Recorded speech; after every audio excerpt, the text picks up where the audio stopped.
దిగంబరా దిగంబరా దత్తా దిగంబరా శ్రీపాదవల్లభ దిగంబరా శ్రీ నరసింహ సరస్వతి దిగంబరా. శ్రీ గురుచరిత్ర అధ్యాయం 20. శ్రీ గణేశాయ నమః.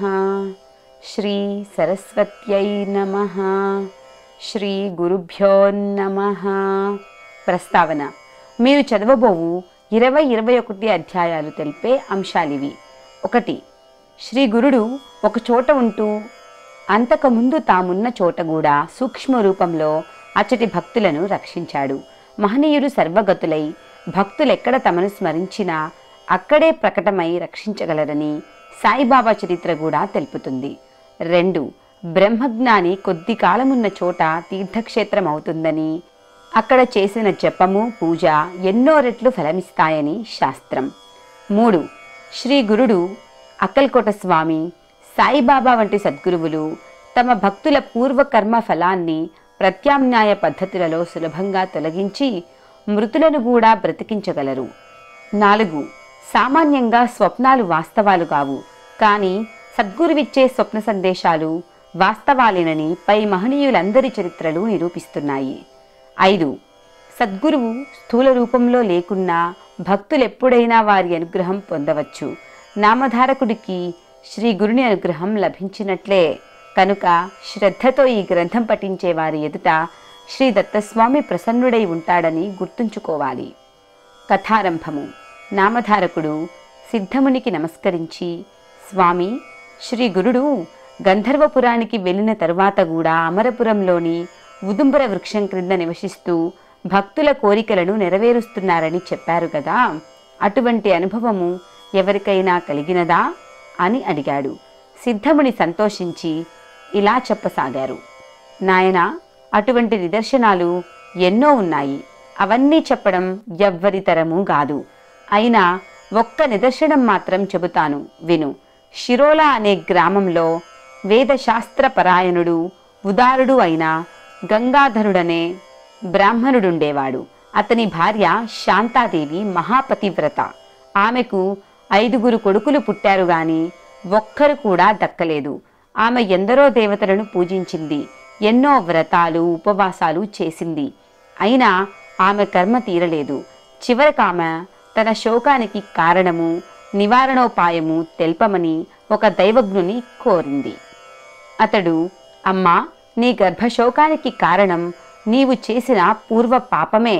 గర్భపాతం చేసినా, ఇతరుల ధనం అపహరించినా తర్వాత జన్మలలో పుట్టిన బిడ్డలందరూ చనిపోతారు. నీవు గత జన్మలో శౌనక గోత్రుడైన ఒక బ్రాహ్మణుని వద్ద 100 రూపాయలు అప్పుగా తీసుకొని అతడెంత బ్రతిమాలినా తిరిగి ఇవ్వలేదు. అతడు ఆ దిగులుతో ఆత్మహత్య చేసుకుని పిశాచమై ఈ జన్మలోని పిల్లలందరినీ చంపుతున్నాడు. నీవి కర్మ అనుభవించక తీరదు అని చెప్పాడు. ఆమె పశ్చాత్తాపంతో అతని పాదాలపై పడి ఆ పాపానికి పరిహారం చెప్పమని కోరింది. ఆ దైవజ్ఞుడు జాలిపడి, అమ్మా, ఆ బ్రాహ్మణుడు ఆత్మహత్య చేసుకున్నందువలన అతనికి శ్రాద్ధకర్మలు ఎవరూ చేయలేదు. అతడు ఆత్మహత్య చేసుకోవడము, అంత్యక్రియలు జరగకపోవడము ఇవన్నీ నీ వలననే జరిగాయి. కనుక అతడిప్పుడు పిశాచమై నీ బిడ్డలను చంపుతున్నాడు. కనుక నీవు 1 నెల రోజుల పాటు పంచగంగా స్నానం చేయాలి. నిత్యము 7 సార్లు మేడి చెట్టుకు యథావిధిగా ప్రదక్షిణము పూజ చేసి శ్రీ గురుని పాదుకలకు పూజ అభిషేకము చేస్తూ ఉపవాసము చెయ్యి. అటు తరువాత నీవతనికి అంత్యక్రియలు చేసి అతని సగోత్రికుడైన ఒక బ్రాహ్మణునికి నీవపహరించిన 100 రూపాయలు దానమివ్వాలి. అలా చేస్తే నీకు కలిగిన సంతానము నిలుస్తుంది. అప్పుడు నీ దోషాలు తొలగి శ్రీ గురుని అనుగ్రహం వలన పూర్ణాయుర్దాయం గల కొడుకులు కలుగుతారు. ఆ మాటలు విని శాంతాదేవి దీనంగా, అయ్యా, నేను శరీరంతో శ్రమించి మీరు చెప్పిన మాసవ్రతం ఆచరించగలను, కానీ ఆ బ్రాహ్మణుని సగోత్రికునికి దానమివ్వడానికి నా వద్ద అంత పైకము లేదు. మరి నేనేమి చేయాలి అని వాపోయింది.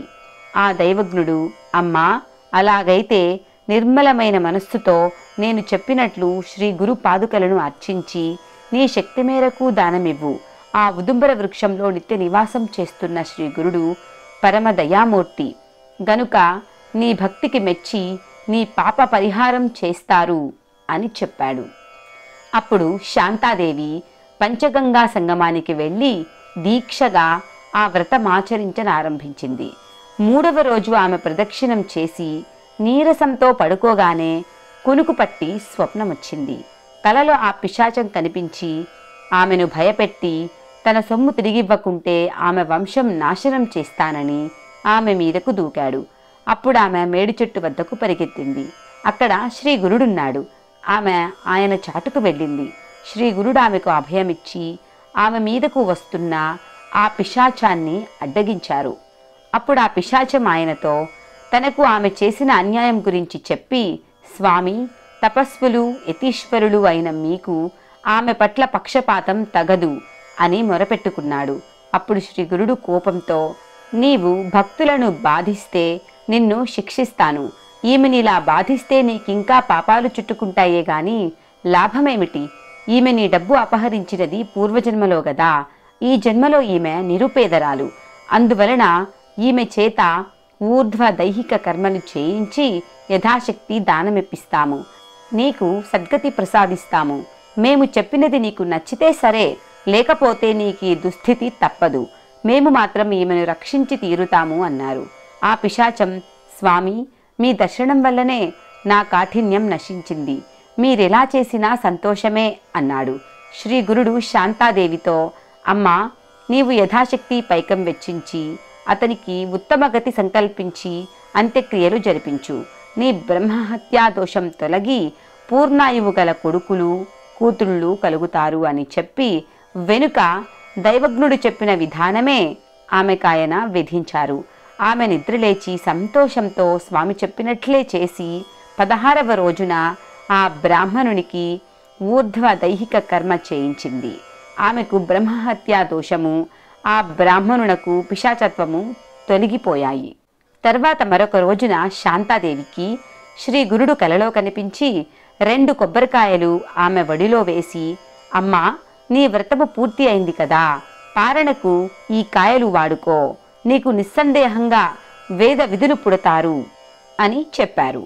ఆమె నిద్రలేచి చూచేసరికి నిజంగానే ఆ 2 ఫలాలు ఆమె ప్రక్కన ఉన్నాయి. ఆమె వెంటనే ఆ కల గురించి తన భర్తకు చెప్పింది. ఆ దంపతులు సంతోషించి స్వామి చెప్పినట్లు ఆ కొబ్బరికాయలను పూజించి వాటిని పారణకు ఉపయోగించారు.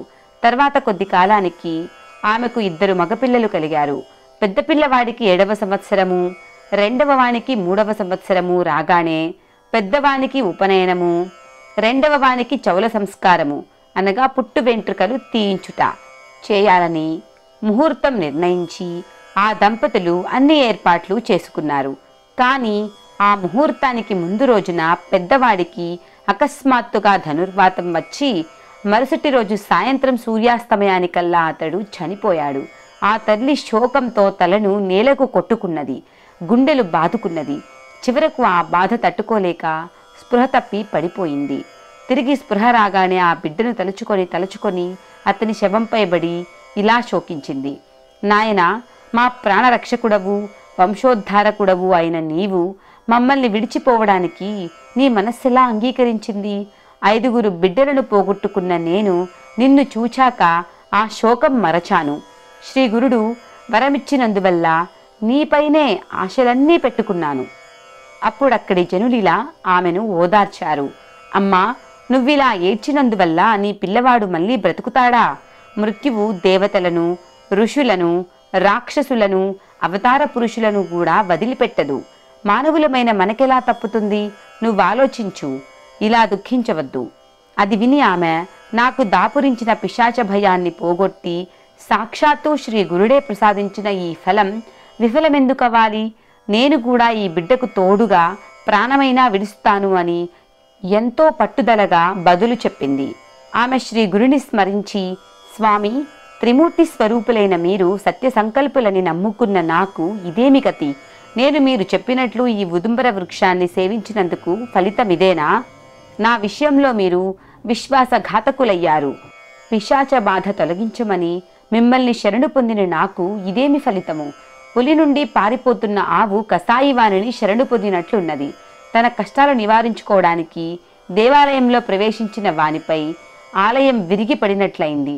నాకు ఇంతగా ఆశ చూపిన మీరు నా బిడ్డను ఎందుకు రక్షించరు అని రాత్రంతా ఆమె దుఃఖిస్తూనే ఉన్నది. మరుసటి రోజు ఉదయమే ఆ గ్రామంలోని బ్రాహ్మణులు వచ్చి ఆమెతో, అమ్మా, నీవిలా శోకించినందువలన లాభమేమి? జరగవలసినది జరగకుండా తప్పుతుందా? నీవి మూర్ఖత్వం విడిచి శవాన్నిస్తే అంత్యక్రియలు చేస్తాము అని చెప్పారు. కానీ ఆమె మాత్రం తన పట్టు విడవక, ఈ శవంతో పాటు నాకు కూడా అంత్యక్రియలు చేస్తే ఇస్తాను, కానీ లేకుంటే ఇవ్వను అని చెప్పి ఆ శవాన్ని తన హృదయానికి గట్టిగా హత్తుకున్నది.